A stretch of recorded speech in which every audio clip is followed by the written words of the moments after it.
ಎಲ್ರಿಗೂ ನಮಸ್ಕಾರ. ನೀವು ನೋಡ್ತಾ ಇದ್ದೀರಾ ಕನ್ನಡದಲ್ಲಿ ಕಾನೂನು ಯೂಟ್ಯೂಬ್ ಚಾನೆಲ್. ನಾನು ಅಡ್ವೊಕೇಟ್ ಸಂಧ್ಯಾ ಗೌಡ. ಮಹಿಳೆಯರ ಹಕ್ಕುಗಳಿಗೆ ಸಂಬಂಧಿಸಿದಂತೆ ಸುಪ್ರೀಂ ಕೋರ್ಟ್ ಮತ್ತೊಂದು ಮಹತ್ವದ ಹಾಗೂ ಐತಿಹಾಸಿಕ ತೀರ್ಪನ್ನು ನೀಡಿದೆ. ಇನ್ನು ಮುಂದೆ ಕೇವಲ ಮದುವೆಯಾಗಿದೆ ಎಂಬ ಕಾರಣಕ್ಕೆ ಯಾವುದೇ ಮಹಿಳೆಯನ್ನ ಅನುಕಂಪದ ನೇಮಕಾತಿ ಅಥವಾ ಅವಲಂಬಿತ ಕೋಟಾದ ಸೌಲಭ್ಯಗಳಿಂದ ಹೊರಗಿಡಲು ಸಾಧ್ಯವಿಲ್ಲ ಎಂದು ಸುಪ್ರೀಂ ಕೋರ್ಟ್ ಸ್ಪಷ್ಟಪಡಿಸಿದೆ.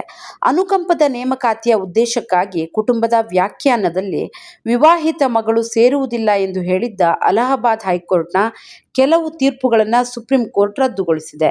ಜೊತೆಗೆ ವಿವಾಹಿತ ಮಗಳು ತನ್ನ ಪೋಷಕರ ಕುಟುಂಬದ ಸದಸ್ಯಳೇ ಆಗಿರುತ್ತಾಳೆ ಎಂದು ಮಹತ್ವದ ಅಭಿಪ್ರಾಯವನ್ನು ವ್ಯಕ್ತಪಡಿಸಿದೆ.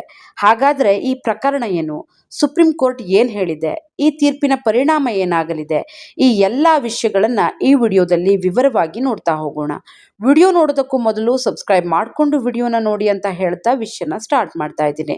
ಈ ಪ್ರಕರಣದ ಹಿನ್ನೆಲೆಯನ್ನ ನೋಡೋದಾದ್ರೆ, ಈ ಪ್ರಕರಣದ ಅರ್ಜಿದಾರರು ಉತ್ತರ ಪ್ರದೇಶದ ಕುಲ್ಸುಮ್ ನಿಶಾ ಎಂಬ ಮಹಿಳೆ. ಅವರು ಮದುವೆಯಾದ ನಂತರವೂ ತಮ್ಮ ಪೋಷಕರು ವಾಸಿಸುತ್ತಿದ್ದ ಅದೇ ಗ್ರಾಮದಲ್ಲಿ ವಾಸಿಸ್ತಾ ಇದ್ರು. ಅವರ ತಾಯಿಯ ಹೆಸರಿನಲ್ಲಿ ಒಂದು ನ್ಯಾಯಬೆಲೆ ಅಂಗಡಿ ಇತ್ತು. ತಾಯಿ ಆ ಅಂಗಡಿಯನ್ನ ನಡೆಸುತ್ತಿದ್ದು, ಕುಲ್ಸುಮ್ ನಿಶಾ ಕೂಡ ಅಂಗಡಿ ನಿರ್ವಹಣೆಯಲ್ಲಿ ಸಹಾಯವನ್ನ ಮಾಡ್ತಾ ಇದ್ರು.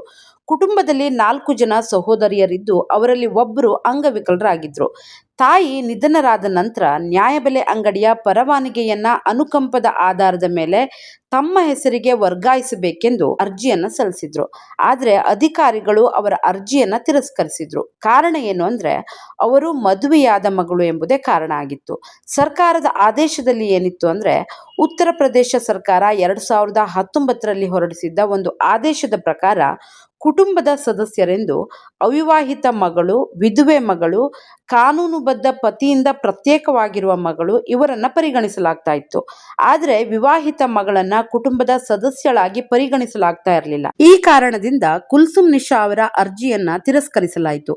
ಇದನ್ನ ಪ್ರಶ್ನಿಸಿ ಕುಲ್ಸುಮ್ ನಿಶಾ ಅಲಹಾಬಾದ್ ಹೈಕೋರ್ಟ್ಗೆ ಅರ್ಜಿಯನ್ನ ಸಲ್ಲಿಸಿದ್ರು. ಆದರೆ ಅಲ್ಲಿ ಈಗಾಗಲೇ ವಿಭಿನ್ನ ಅಭಿಪ್ರಾಯದ ತೀರ್ಪುಗಳು ಇದ್ವು. ಕೆಲವು ತೀರ್ಪುಗಳು ವಿವಾಹಿತ ಮಗಳಿಗೆ ಅವಕಾಶವನ್ನ ನೀಡಬೇಕು ಎಂದು ಹೇಳಿದ್ರೆ, ಇನ್ನು ಕೆಲವು ತೀರ್ಪುಗಳು ವಿವಾಹಿತ ಮಗಳು ಕುಟುಂಬದ ಸದಸ್ಯಳಲ್ಲ ಎಂದು ಹೇಳಿದ್ವು. ಹೀಗಾಗಿ ಈ ವಿಷಯದಲ್ಲಿ ಕಾನೂನು ಸ್ಪಷ್ಟತೆ ಇರಲಿಲ್ಲ. ಆದ್ದರಿಂದ ಈ ಮಹತ್ವದ ಪ್ರಶ್ನೆಯನ್ನ ಅಂತಿಮ ನಿರ್ಧಾರಕ್ಕಾಗಿ ಸುಪ್ರೀಂ ಕೋರ್ಟ್ಗೆ ಕಳುಹಿಸಲಾಯಿತು. ಸುಪ್ರೀಂ ಕೋರ್ಟ್ ಮುಂದೆ ಉದ್ಭವಿಸಿರುವಂತಹ ಪ್ರಮುಖ ಪ್ರಶ್ನೆ, ಮದುವೆಯಾದ ಮಗನಿಗೆ ಯಾವುದೇ ಅನರ್ಹತೆ ಇಲ್ಲದಿದ್ದಾಗ ಮದುವೆಯಾದ ಮಗಳಿಗೆ ಮಾತ್ರ ಯಾಕೆ ಅನರ್ಹತೆ? ಇದು ಸಂವಿಧಾನದ ಸಮಾನತೆಯ ತತ್ವಕ್ಕೆ ವಿರುದ್ಧವಲ್ಲವೇ? ಈ ಪ್ರಶ್ನೆಗೆ ಉತ್ತರವನ್ನ ನೀಡುತ್ತಾ ಸುಪ್ರೀಂ ಕೋರ್ಟ್ ಅತ್ಯಂತ ಮಹತ್ವದ ತೀರ್ಪನ್ನು ನೀಡಿದೆ.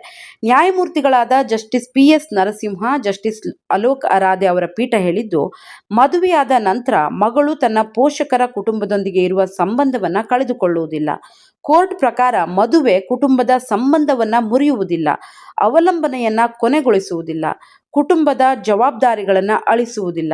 ಆದ್ದರಿಂದ ಕೇವಲ ವೈವಾಹಿಕ ಸ್ಥಿತಿಯ ಆಧಾರದ ಮೇಲೆ ಮಗಳನ್ನ ಅನರ್ಹಳನ್ನಾಗಿ ಮಾಡೋದು ಸಂವಿಧಾನ ಬಾಹಿರ ಆಗತ್ತೆ.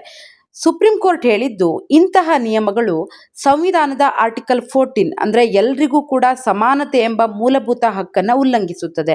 ಹಾಗೆ ಆರ್ಟಿಕಲ್ 15 ಸಬ್ ಕ್ಲಾಸ್ 1 ಲಿಂಗ ಆಧಾರಿತ ಭೇದ ಭಾವಗಳನ್ನು ನಿಷೇಧಿಸುತ್ತದೆ. ಮಗ ಮದುವೆಯಾದರೂ ಅರ್ಹ, ಆದರೆ ಮಗಳು ಮದುವೆಯಾದರೆ ಅನರ್ಹ.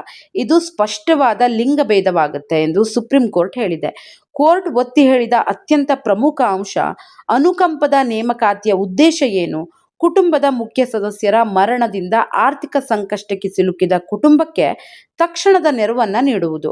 ಆದ್ದರಿಂದ ಮುಖ್ಯವಾಗಿ ಇಲ್ಲಿ ಗಮನಿಸಬೇಕಾದ ಅಂಶಗಳು, ಅರ್ಜಿದಾರರು ಅವಲಂಬಿತರಾಗಿದ್ದಾರೆಯೇ? ಇವರಿಗೆ ಆರ್ಥಿಕ ಅಗತ್ಯವಿದೆಯೇ? ಸ್ಥಳೀಯ ನಿವಾಸಿಯಾಗಿದ್ದಾರೆಯೇ? ಆ ಜವಾಬ್ದಾರಿಯನ್ನ ನಿರ್ವಹಿಸುವ ಸಾಮರ್ಥ್ಯವಿದೆಯೇ? ಇವುಗಳೇ ಮುಖ್ಯ ಆಗತ್ತೆ. ಮದುವೆಯಾಗಿದೆ ಅಥವಾ ಇಲ್ಲ ಎಂಬುದು ಮುಖ್ಯ ಮಾನದಂಡವಾಗಬಾರದು ಎಂದು ಕೋರ್ಟ್ ಸ್ಪಷ್ಟಪಡಿಸಿದೆ. ಸುಪ್ರೀಂ ಕೋರ್ಟ್ ತನ್ನ ತೀರ್ಪಿನಲ್ಲಿ ತಿಳಿಸಿರುವುದೇನೆಂದರೆ, Bombay high court, Karnataka high court, Calcutta high court, Gujarat high court ಈ ಎಲ್ಲ ನ್ಯಾಯಾಲಯಗಳು ವಿವಾಹಿತ ಮಗಳನ್ನ ಹೊರಗಿಡುವುದು ತಪ್ಪು ಎಂದು ಈಗಾಗಲೇ ಹೇಳಿದ್ವು. ಆ ನ್ಯಾಯಾಲಯಗಳ ಅಭಿಪ್ರಾಯವನ್ನ ಸುಪ್ರೀಂ ಕೋರ್ಟ್ ಒಪ್ಪಿಕೊಂಡಿದೆ. ಅದೇ ವೇಳೆ ವಿರುದ್ಧ ಅಭಿಪ್ರಾಯವನ್ನ ವ್ಯಕ್ತಪಡಿಸಿದ್ದ ಅಲಹಾಬಾದ್ ಹೈಕೋರ್ಟ್ನ ತೀರ್ಪುಗಳನ್ನ ರದ್ದುಗೊಳಿಸಿದೆ. ಸುಪ್ರೀಂ ಕೋರ್ಟ್ ಸ್ಪಷ್ಟವಾಗಿ ಹೇಳಿದೆ, ಡಾಟರ್ಸ್ ಅಂದ್ರೆ ಪುತ್ರಿಯರು ಎಂಬ ಪದದಲ್ಲಿ ವಿವಾಹಿತ ಪುತ್ರಿಯರು ಸೇರಿದ್ದಾರೆ. ಆದರೆ ಅವರು ಅವಲಂಬನೆ ಪ್ರಮಾಣ ಪತ್ರವನ್ನು ಸಲ್ಲಿಸಬೇಕು.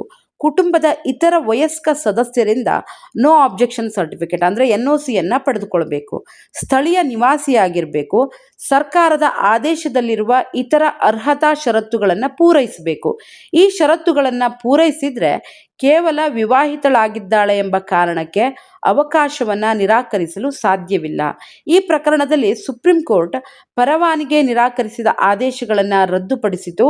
4 ವಾರಗಳೊಳಗೆ ನ್ಯಾಯಬೆಲೆ ಅಂಗಡಿಯ ಪರವಾನಗಿಯನ್ನು ನೀಡುವಂತೆ ಸಂಬಂಧಿತ ಅಧಿಕಾರಿಗಳಿಗೆ ನಿರ್ದೇಶನವನ್ನು ನೀಡಿತು. ಈ ತೀರ್ಪು ಕೇವಲ ಕುಲ್ಸಮ್ ನಿಶಾ ಅವರಿಗಷ್ಟೇ ಸೀಮಿತವಾಗಿಲ್ಲ. ಇದು ದೇಶದಾದ್ಯಂತ ಸಾವಿರಾರು ಮಹಿಳೆಯರಿಗೆ ನೆರವಾಗುವ ಮಹತ್ವದ ತೀರ್ಪಾಗಿದೆ. ಇದುವರೆಗೆ ಅನೇಕ ಕಡೆಗಳಲ್ಲಿ ಮದುವೆಯಾದ ಮಗಳು ಕುಟುಂಬದ ಸದಸ್ಯಳಲ್ಲ ಎಂಬ ಹಳೆಯ ಮನೋಭಾವದ ಆಧಾರದ ಮೇಲೆ ಅವಕಾಶಗಳನ್ನು ನಿರಾಕರಿಸಲಾಗ್ತಾ ಇತ್ತು. ಆದರೆ ಈಗ ಸುಪ್ರೀಂ ಕೋರ್ಟ್ ಸ್ಪಷ್ಟವಾಗಿ ಹೇಳಿದೆ, ಮಗಳು ಮದುವೆಯಾದರೂ ಕೂಡ ಮಗಳೇ. ಮದುವೆ ಕುಟುಂಬದ ಸಂಬಂಧವನ್ನು ಕೊನೆಗೊಳಿಸುವುದಿಲ್ಲ. ಮಹಿಳೆಯರ ವಿರುದ್ಧದ ಲಿಂಗ ಭೇದವನ್ನು ಕಾನೂನು ಒಪ್ಪುವುದಿಲ್ಲ.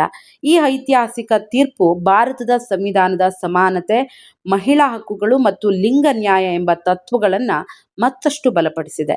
ಇನ್ನು ಮುಂದೆ ಕೇವಲ ವಿವಾಹಿತಳಾಗಿದ್ದಾಳೆ ಎಂಬ ಕಾರಣಕ್ಕೆ ಯಾವುದೇ ಅರ್ಹ ಮಗಳನ್ನು ಅನುಕಂಪದ ನೇಮಕಾತಿ ಅಥವಾ ಅವಲಂಬಿತ ಸೌಲಭ್ಯಗಳಿಂದ ವಂಚಿಸಲು ಸಾಧ್ಯವಿಲ್ಲ.